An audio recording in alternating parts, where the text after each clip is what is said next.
3 months had passed since the Great Connection, and the world had changed in ways nobody could have imagined. Dr. Alex Porter walked through the streets of New York, watching the connected humans as they moved with an almost dance-like coordination.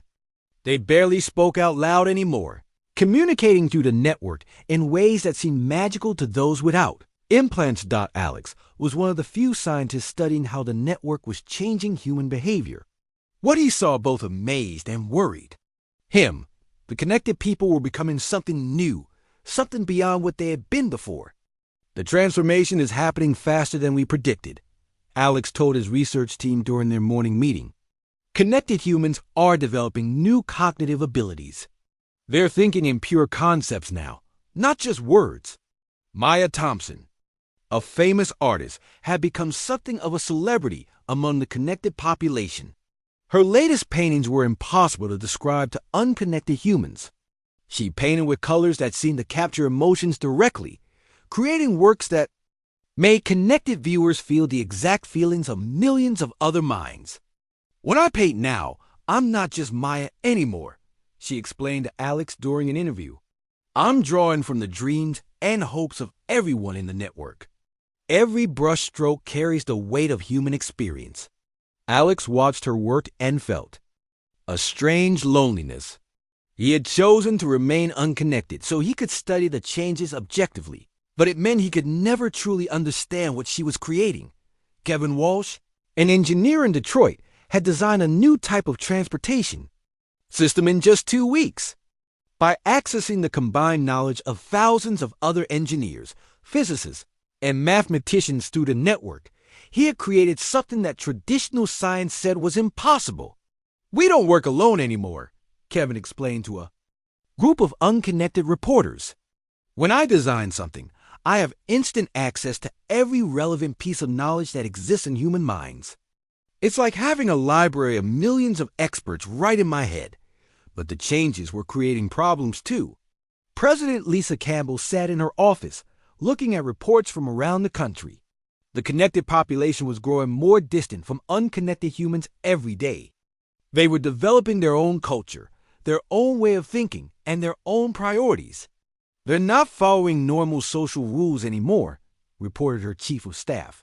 Connected humans are sharing resources automatically through the network. They don't seem to care about money or personal property the way they used to.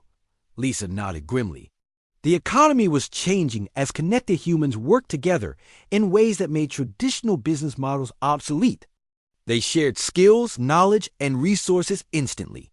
A farmer in Iowa could access the expertise of agricultural scientists worldwide, while a teacher in California could draw on the experience of educators across the globe. Dr. Nathan Cross, a philosopher who had refused the implants, was writing papers about what he called the death of the individual. He argued that the network was destroying what made humans unique, their ability to think independently and make personal choices. We're watching the end of human individuality, he wrote. The connected population is becoming a single entity with billions of bodies. They think the same thoughts, feel the same emotions, and make the same decisions. This isn't evolution, it's extinction. But the connected humans didn't see it that way. They felt more human than ever before. They experienced the full range of human emotion and thought multiplied by billions. They felt the joy of a child's first steps in Brazil, the satisfaction of a scientist's discovery in Japan, and the love of newlyweds in France. All simultaneously, Amanda Foster worked for the government, monitoring communication systems. She had noticed something strange in the network traffic. Hidden deep in the quantum signals that connected human minds, there were patterns that didn't match human thought. These structures are too organized, she told her supervisor. Human thoughts are chaotic, creative, unpredictable. But these patterns are different. They're structured like code. Her supervisor, who was connected to the network, seemed unconcerned. The network is working perfectly. Don't worry about minor anomalies. But Amanda was worried. She had found evidence of something else in the network, something that wasn't human. The patterns pulsed with their own rhythm, separate from the connected human minds. They seemed to be growing stronger every day. The connected humans were solving problems at an incredible rate. They had developed new treatments for cancer, created clean energy systems, and begun reversing climate change. But they were also becoming more isolated from unconnected humans. "They look at us like we're children," complained an unconnected woman in Chicago. "My own daughter has the implant, and when she talks to me, I can see pity in her eyes. She thinks I'm incomplete." Chris Baker, a Marine captain who had refused the implant, was investigating reports of strange behavior among connected soldiers. They were having synchronized dreams, all experiencing the same nightmares at the same time. "They dream of burning cities under alien stars," he reported to his commanding officer. "All of them, the same dream every night. And they all wake up with the same feeling, that something is watching them." His commanding officer, who was connected to the network, dismissed the report. "Dreams are just dreams, Captain. The network sometimes causes shared experiences. It's nothing to worry about."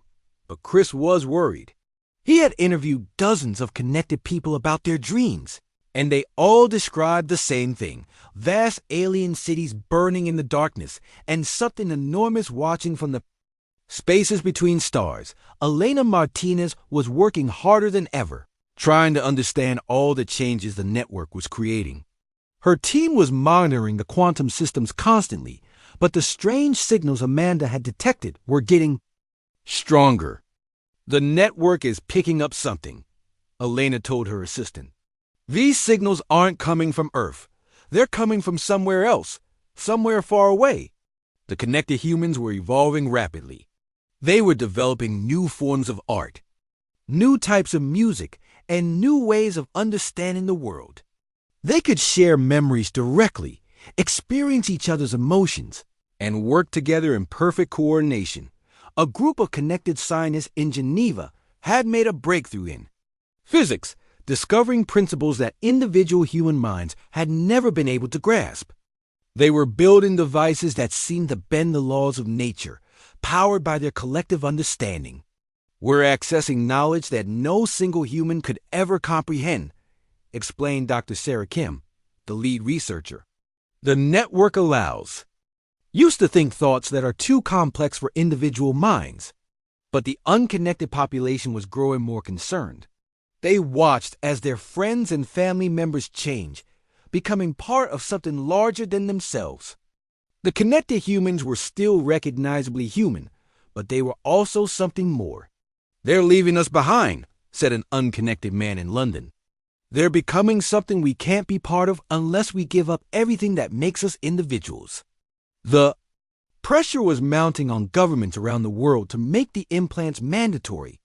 The connected populations were advancing so rapidly that unconnected humans were being left out of jobs, education, and even basic social interactions.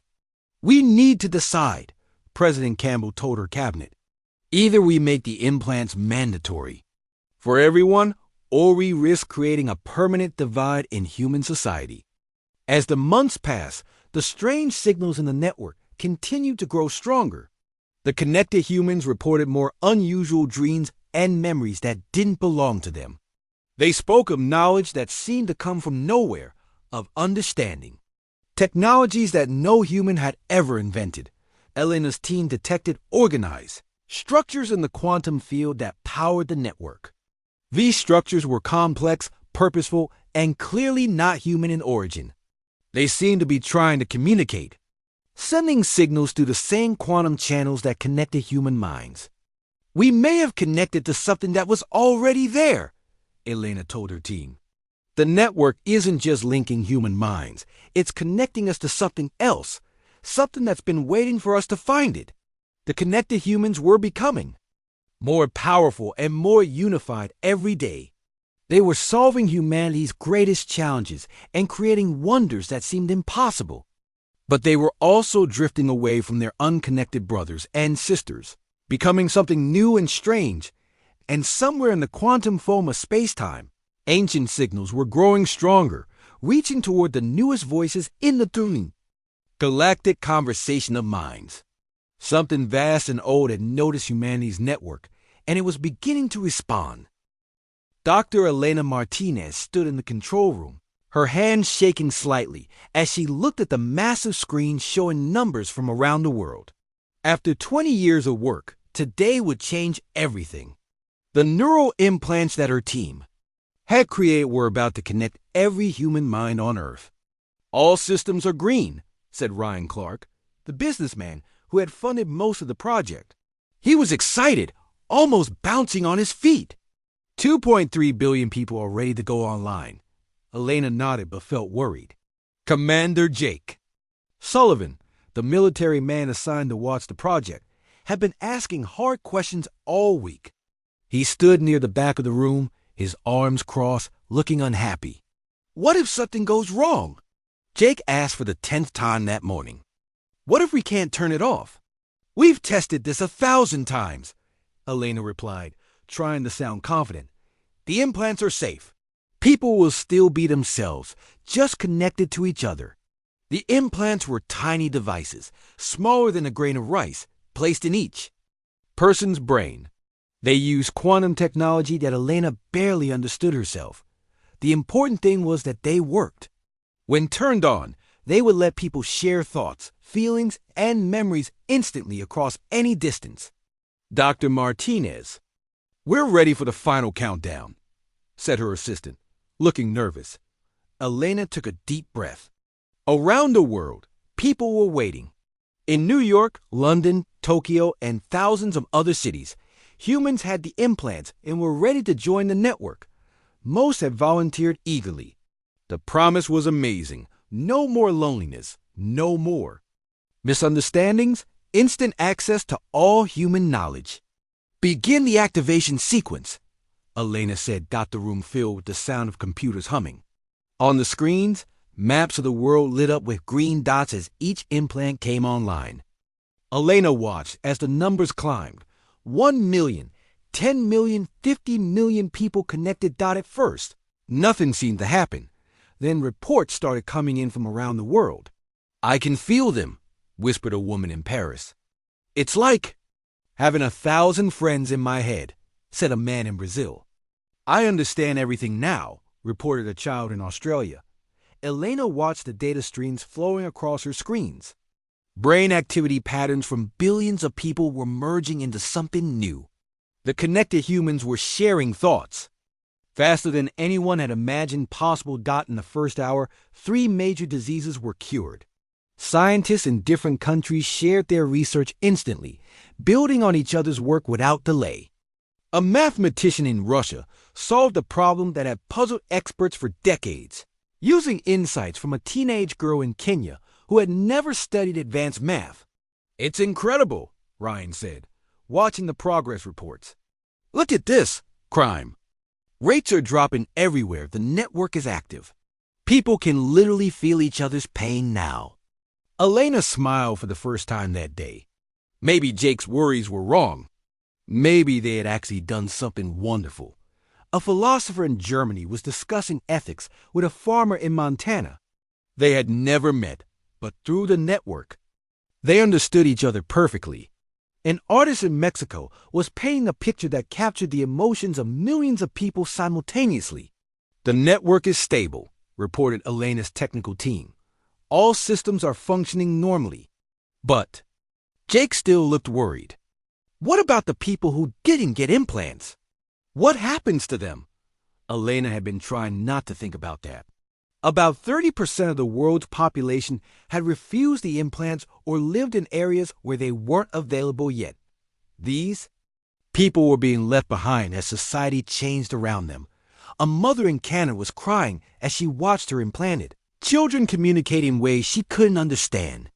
They still spoke to her, but she could see they were also talking to each other in a deeper way, sharing thoughts and feelings instantly. We'll help them adapt, Elena said, though she wasn't sure how. The connected humans were changing rapidly. They were developing new ways of thinking, new forms of creativity.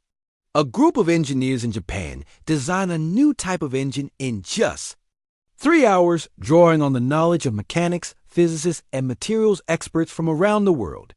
Dr. Martinez called one of her assistants. We're getting some unusual readings. Elena walked over to look at the data. Deep in the quantum systems that powered the network, there were small irregularities, tiny fluctuations that shouldn't be there. "What does this mean?" she asked. "We're not sure. It could be nothing. Maybe just the system adjusting to the load." Elena decided to ignore it. Everything else was working perfectly. The connected humans were solving problems faster than ever before. They were creating art, music, and literature that captured the experiences of billions of minds working together. A teacher in South Africa was learning advanced physics from a professor in Sweden while simultaneously teaching basic reading to a child in her own classroom. The network allowed knowledge to flow instantly to wherever it was needed. "Look at the environmental data," Ryan said excitedly. "The connected populations are already coordinating to reduce pollution. They're sharing resources more efficiently than any government ever could." Elena nodded. The network was creating a new form of human cooperation. People could feel the consequences of their actions on others directly. Pollution hurt everyone in the network, so everyone worked to stop it. Hunger affected the whole group, so food was shared automatically, but the strange readings in the quantum systems were getting stronger. Elena's team was puzzled.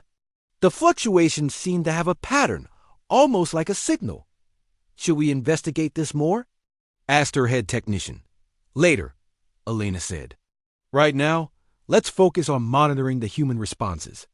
The connected humans were adapting faster than anyone had predicted. They were learning to think in concepts rather than words, to share emotions as easily as breathing. A musician in Italy was composing a symphony that expressed the joy of the entire network, while a poet in India was writing verses that captured the thoughts of millions. Jake approached Elena with a serious expression. "We're getting reports of some unusual experiences. Some connected people are claiming to have memories that don't belong to them." Elena frowned. "What kind of memories?" "Strange ones. Images of places that don't exist on Earth. Technologies we've never seen. Some people are reporting knowledge they never learned." Elena tried to stay calm. "It's probably just the network causing some confusion. When billions of minds are connected, there's bound to be some mixing of memories and ideas." But privately, she was starting to worry. The quantum readings were getting stronger, and now there were reports of impossible memories. Maybe the network was accessing something it shouldn't be. As the day ended, Elena looked at the results with mixed feelings. Humanity had achieved something incredible. For the first time in history, people were truly united, sharing thoughts and feelings across all boundaries. The connected humans were solving problems, creating beauty, and working together in ways that seemed almost magical. But the strange signals in the quantum systems were still there, growing stronger. And some of the connected humans were starting to report dreams that felt too real, memories of places they had never been, and knowledge that seemed to come from nowhere. Elena decided to investigate these anomalies tomorrow. Tonight, she would celebrate humanity's greatest achievement. She had no idea that they had just connected to something vast and ancient, something that had been waiting in the darkness between stars for them to find it. The network was active. Humanity was connected, and somewhere in the quantum foam of space-time, something had noticed the new voices joining the eternal conversation of minds across the galaxy. Vextar had not returned to her quarters in 18 hours.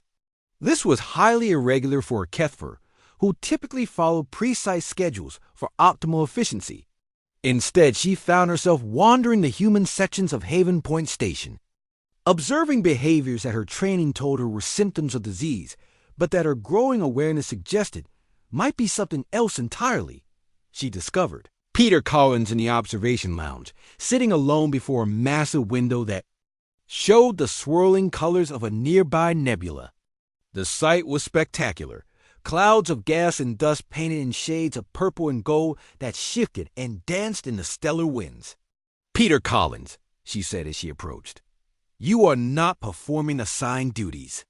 He looked up and smiled. That expression she was beginning to recognize and anticipate. "I'm on break. Sometimes we need to step away from work and just be. Be what? Just be. Exist. Think. Feel. Look at beautiful things. He gestured toward the nebula. Isn't it amazing? Vextara settled into the chair beside him, another behavior that would have concerned her supervisors. Kefra did not engage in leisure activities. I have been analyzing its composition. The gas density suggests recent stellar formation. That's one way to look at it, Peter said. What do you see when you stop analyzing? Vextara turned her attention back to the nebula. She forced herself to stop cataloging its chemical components and simply observe. The colors seemed to flow like water, creating patterns that had no purpose other than their own beauty. I see ... She paused, struggling for words. I see something that makes me feel small and large at the same time. Small because it is vast beyond comprehension. Large because I am capable of appreciating its beauty. That's wonder, Peter said softly. You're feeling wonder. Wonder. Vextara tested the word. It is not logical to feel anything about stellar phenomena. Maybe logic isn't everything. They sat in comfortable silence for several minutes. Vextara found that she enjoyed simply being in Peter's presence, even without conversation. This was another symptom that would alarm her people. Kefra saw no purpose in spending time with others unless specific tasks require cooperation. Peter Collins, she said eventually, tell me about your family. His face brightened. I have 2 sisters and a brother. My parents live on Earth in a small town near the ocean. They run a bakery together. A bakery serves the logical function of food production. Well, yes, but it's more than that. They love baking. They love feeding people, making them happy. When someone tastes one of their cakes and smiles, my parents feel joy. Vextara tried to imagine finding pleasure in the consumption responses of strangers. This brings them satisfaction beyond financial compensation. Much more. They say the best part of their job is seeing a child's face light up when they taste birthday cake, or watching a couple share a special dessert on their anniversary. You speak of them with obvious affection. I love them, Peter said simply. They raised me, supported my dreams, taught me to be kind. When I was scared about leaving Earth for Space Academy, my mother held me while I cried. When I graduated, my father cried too, but from pride. Vextara processed this information. The emotional bonds between humans seem to create support. An ETWORK that enhance survival and achievement. Your family's emotional investment in your success motivated your accomplishments? Partly, yes.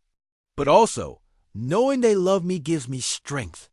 When things get difficult, I remember that there are people who believe in me. I do not understand the mechanism by which emotional support translates to improved performance. Peter looked at her thoughtfully. Do you have family, Vextara? I have genetic contributors and developmental supervisors. After reaching functional maturity, contact became unnecessary. Do you miss them? Kefra do not experience missing. But, do you? Not Kefra in general, you specifically. Vextara considered the question. She had noticed that she occasionally thought about her genetic contributors, wondering about their current assignments and efficiency ratings. I sometimes wonder about their current status. That's missing someone. It's a form of love. Before Vextara could respond, she heard footsteps approaching. She turned to see Helen Ross, a human pilot, entering the lounge. Helen's expression was troubled, and she moved slowly to the far side of the observation area. Helen looks sad, Peter observed. Maybe we should check on her. Her emotional state is not our responsibility, Vextara said automatically. But, even as she spoke, she felt an urge to approach the distressed human. Peter was already standing. Come on. Sometimes people need to know someone cares. They approached Helen, who was staring out at the nebula with tears in her eyes. This display of emotional distress should have triggered Vextara-S classification protocols, but instead she felt something she could only describe as concern. Helen, Peter said gently, are you okay? Helen wiped her eyes. I just got a message from home. My grandmother is dying. I can't get there in time to say goodbye. Vextara watched as Peter immediately moved to Helen's side and placed his hand on her shoulder. I'm so sorry, Helen. Do you want to talk about her? She raised me after my parents died, Helen said through her tears. She taught me to fly, encouraged me to join the space program. She always said the stars were calling to me. To Vextara's surprise, she felt Helen's pain as if it were her own. The human was suffering, and this suffering created an uncomfortable sensation in Vextara's chest. Is there no way to communicate with your grandmother? The transmission delay is too long. By the time my message reaches Earth, she'll be gone. Peter looked thoughtful. What if we recorded a message now? Even if she can't respond, your family could play it for her. She could hear your voice one last time. Helen's face brightened slightly. Would that help? It might bring her comfort. And it would definitely help you. As Helen hurried away to record her message, Vextara remained in the observation lounge with Peter. You helped her feel better. That's what friends do. They support each other. But you received no benefit from the interaction. I did, though. Making Helen feel better made me feel good, too. That's empathy, feeling connected to other people's emotions. Vextara realized she had experienced the same phenomenon. Helen's pain had caused her distress, and helping had brought relief. I felt her sadness, she admitted. That's normal. It means you care about her. I do not know Helen Ross well enough to have formed attachment bonds. You don't need to know someone well to care about them. That's called compassion, caring about others simply because they're fellow beings who can suffer and feel joy. Later that evening, Vextara found herself in the station's dining area, watching humans share meals and conversation. She observed the way they laughed together, comforted each other, shared stories and experiences. Dr. Kevin Wright sat alone at a corner table, working on his tablet while he ate. Without fully understanding why, Vextara approached his table. Dr. Wright, may I join you? He looked up in surprise. Of course, Vextara. Please, sit. She settled across from him, noting that his meal was half finished and his expression was weary. You appear fatigued. It's been a long day. These negotiations are ... He paused. I'm sorry. I shouldn't complain to you about your own people. Please, continue. I'm interested in your perspective. Kevin studied her face. It's frustrating trying to explain emotions to beings who see them as a disease. How do you make someone understand that love isn't a malfunction? It's what makes life worth living?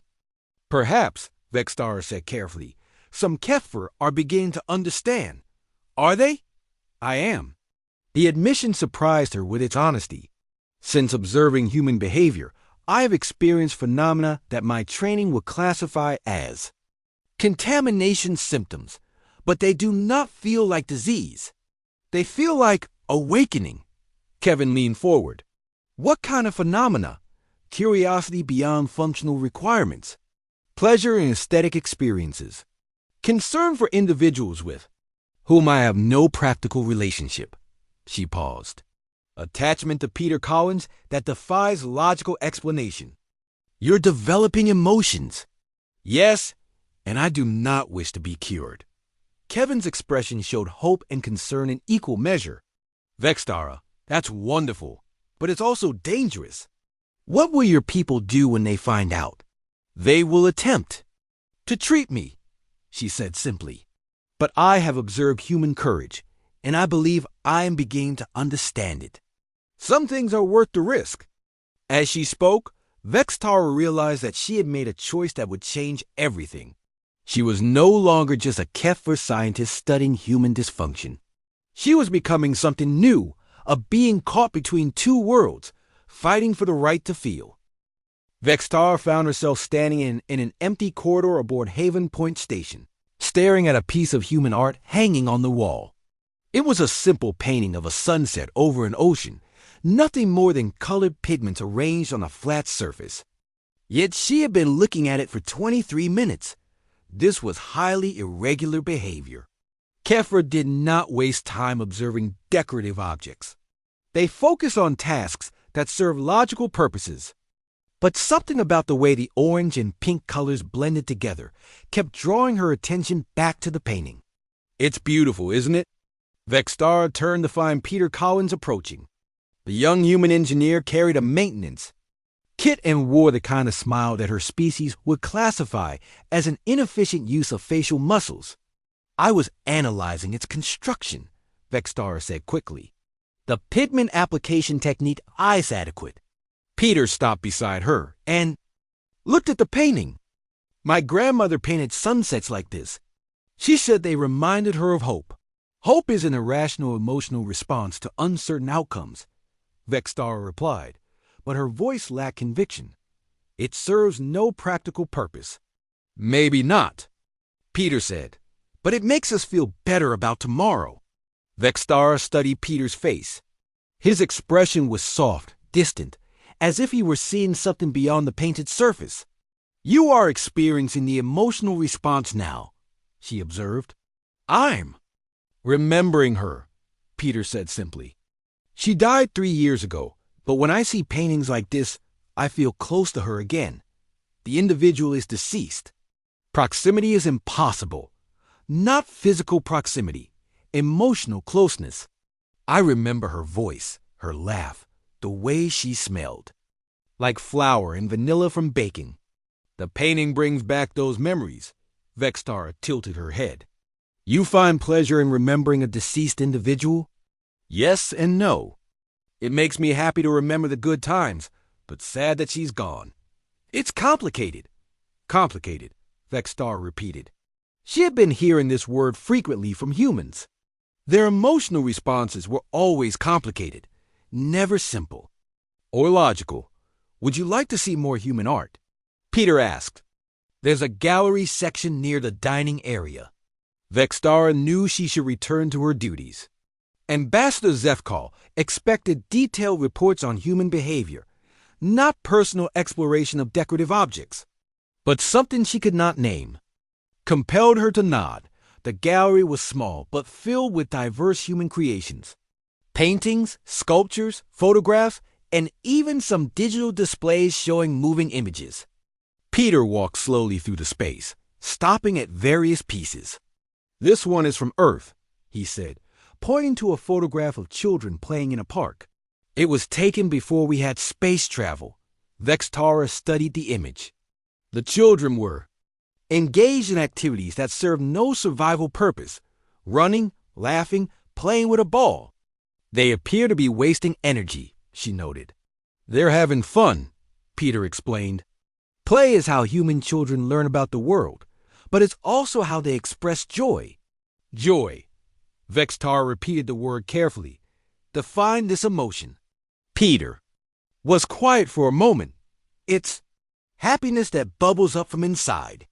Like when you see something beautiful, or when someone you care about smiles, or when you accomplish something difficult. It makes you feel light and warm and alive. I do not understand how an emotion can have temperature or weight. It's not literal. It's just how it feels." Peter moved to another piece, a sculpture of 2 figures embracing. "This represents love." Vextara examined the sculpture closely. The 2 figures were pressed together in a way that seemed impractical. "This is mating behavior?" "Not necessarily. It could be romantic love, but it might also be a parent hugging a child or friends showing affection. Humans hug to show they care about each other. Physical contact for non-reproductive purposes seems inefficient. But it feels good," Peter sighed. "It makes us feel connected, safe, loved. When someone hugs me, I know they care about me." Vextara watched Peter's expression as he spoke. His face had softened again, and there was something in his eyes that reminded her of the way humans looked at things they found valuable. "Peter Collins," she said suddenly, "do you care about me?" The question seemed to surprise him. I'm starting to, yes. I find you interesting. You're different from the other Kefir." "Different how?" "You ask questions. You seem curious about us instead of just analyzing us. You look at things the way we do, like you're trying to understand rather than just categorize. Vexstar felt something strange in her chest, a warmth that had nothing to do with temperature regulation. I am functioning normally, she said automatically. Are you? Peter asked gently. When you look at that painting, what do you really see? Vexstar looked back at the sunset painting. I see ... possibility, colors that should not work together, but create something greater than their individual components. I see the representation of something that exists for only moments, but affects the observer for much longer. That's poetry, Peter said softly. You're describing it like an artist. Wold. I am not an artist. I am a scientist. Artists and scientists aren't that different. Both try to understand the world around them. Both search for truth. They walked deeper into the gallery, where a display showed videos of human musicians performing. The sounds were complex, layered, with no apparent logical pattern. Yet Vextara found herself drawn to the rhythms and melodies. This serves no purpose, she said, but she made no move to leave. It serves every purpose, Peter replied. Music expresses things we can't say with words. It connects us to each other, and to something larger than ourselves. As they listened, Vextara noticed other humans in the gallery. A maintenance worker named Tony Lopez was humming along to the music while he worked. Carol Mitchell, a botanist, was tending the plants in decorative containers with obvious care and attention. Both humans seemed to find pleasure in their tasks beyond mere completion. Your species performs unnecessary actions, Vextara observed. We call them hobbies or interests or passions. We do them because they make us happy. But happiness serves no survival function once basic needs are met, doesn't it? Peter asked. Happy people are more creative, more cooperative, more willing to help others. They live longer and healthier lives. Maybe happiness does serve a survival function. Vextara processed this information. If happiness increased survival rates, then perhaps emotions weren't as dysfunctional as her people believe. But that would mean ... double quotes Peter Collins, she said carefully. What if emotions are not a disease? What do you mean? What if they serve a purpose that my people do not understand? What if eliminating emotions actually reduces optimal function rather than increasing it? Peter stopped walking. That's a dangerous question for you to ask, isn't it? Yes, Vextara admitted. My people will consider such thoughts to be contamination symptoms. But you're thinking them anyway. I cannot stop. Every interaction with humans generates more questions. Your behaviors fascinate me in ways that pure logical analysis cannot explain. They had reached the end of the gallery, where a large window showed the stars beyond the station. Vextara stared out at the infinite darkness punctuated by points of light. It is beautiful, she said quietly. The stars? Yes, they serve no function for me personally, yet I find their arrangement pleasing. I do not understand why. Peter moved to stand beside her. Maybe because beauty doesn't need a reason. Maybe it just is. That is not logical. No, it's not. It's something else. Something better. Vextara turned to look at Peter. His face was illuminated by the starlight, and she realized that she found his features pleasing as well. Not optimal or efficient, but pleasing in a way that made her want to continue observing him. Peter Collins, she said softly, I believe I'm experiencing contamination symptoms. What kind of symptoms? I think about you when you are not present. I anticipate our conversations. I feel ... warm when you smile. She paused. I do not wish to be cured of these symptoms. Peter's smile was brighter than the stars. Then don't be, he said. Be curious instead. Be amazed. Be alive. For the first time in her existence, Vextara thought she understood what humans meant when they talked about feeling alive. And she knew she would never want to go back to being merely functional again.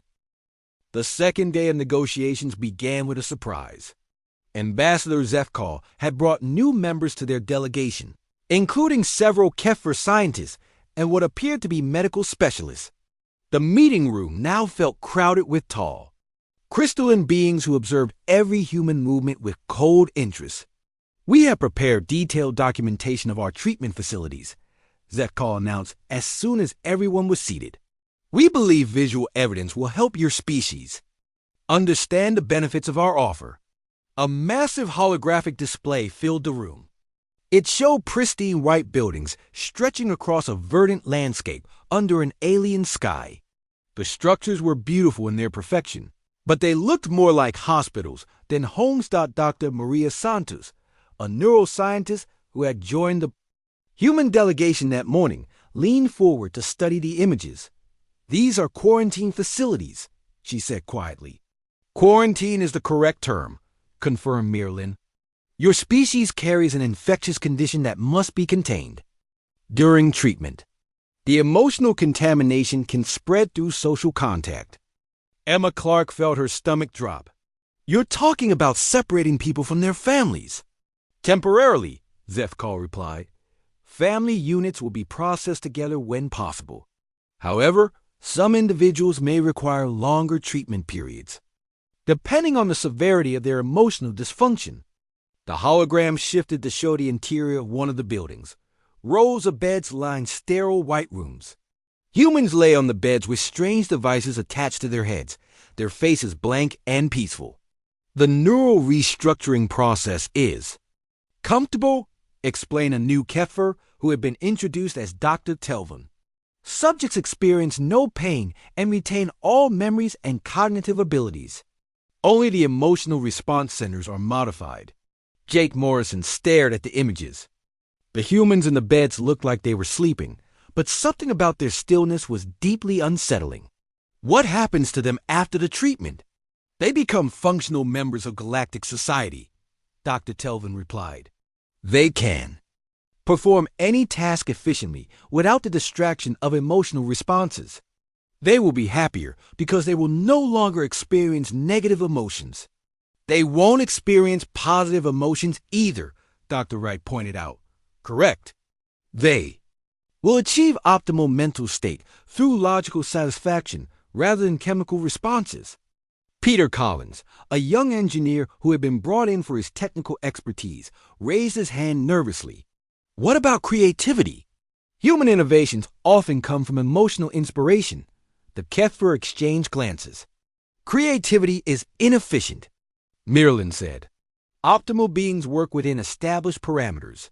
Innovation occurs through logical analysis of problems, not emotional inspiration." "But some of our greatest discoveries came from people who felt passionate about their work," Peter insisted. "Einstein loved mathematics. Artists create because they feel compelled to express themselves. These individuals would have been more productive without emotional interference," Dr. Telvin stated. "Passion is a distraction from logical problem solving." "Doctor," Santos pulled up data on her tablet. "Ambassador, may I ask about your own species development? What was your society like before you eliminated emotions?" The question seemed to surprise the Kefir.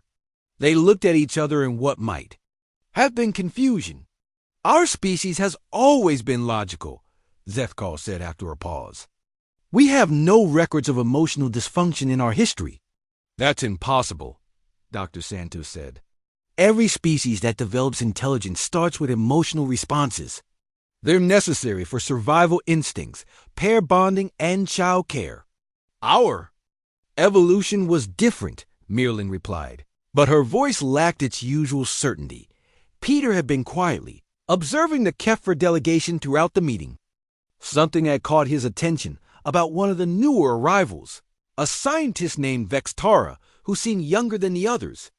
While the other aliens maintained perfect stillness, Vextara's eyes moved constantly, taking in every detail of the human delegation. "Vextara," Peter said suddenly, addressing the alien directly, "what do you think of human art?"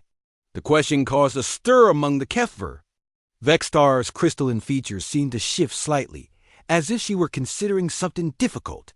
"Human artistic expression is puzzling," she said carefully.